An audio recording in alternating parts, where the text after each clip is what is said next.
गया खरी हो हमर यार मनावा तो एक बेर बात कर लगे।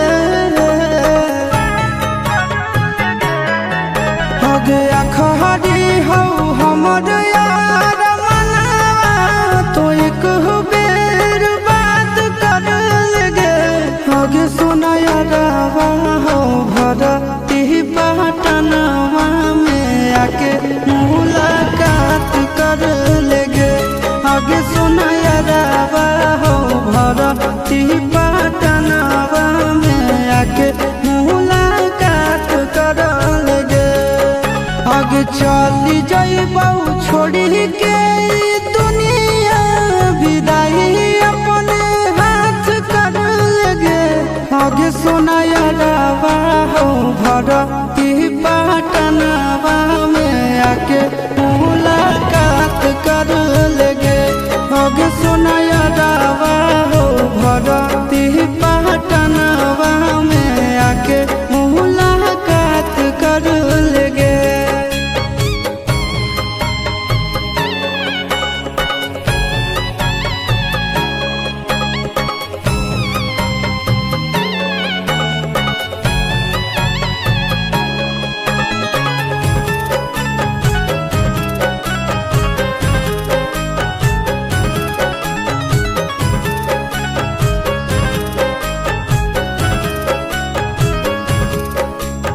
मरे घड़ी पनिया पिलाई दी है जान गे। कफन ओढ़ाई दी है टूटत ही जब प्राण गे। मरे घड़ी पनिया पिलाई दी है जान गे।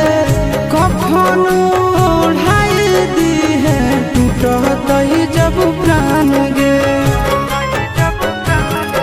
हगे हमारा से तोरा जाती प्यार होता भेंट साक्षात कर लगे। हगे सोना यारवा हो भरती पटनवा में आके मुलाकात कर लेगे।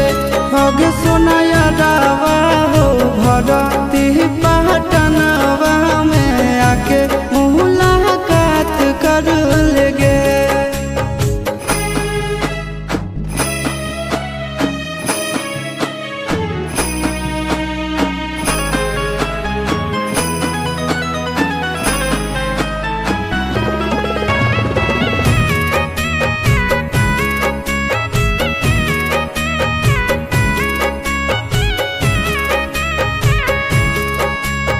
डॉक्टर जवाब दिल के बुलावा मौत के। देखी के चेहरा जानू चल जाई है लौट के। डॉक्टर जवाब दिल के बुलावा मौत के। देखी के चेहरा जानू चल जाई है लौट के। आगे अमन आलम दिलहाया शिश नंदन से औरी विश्वासघात कर लगे।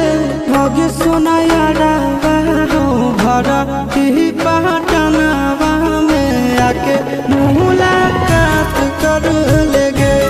आगे सोना यारवा हो भरती पटनवा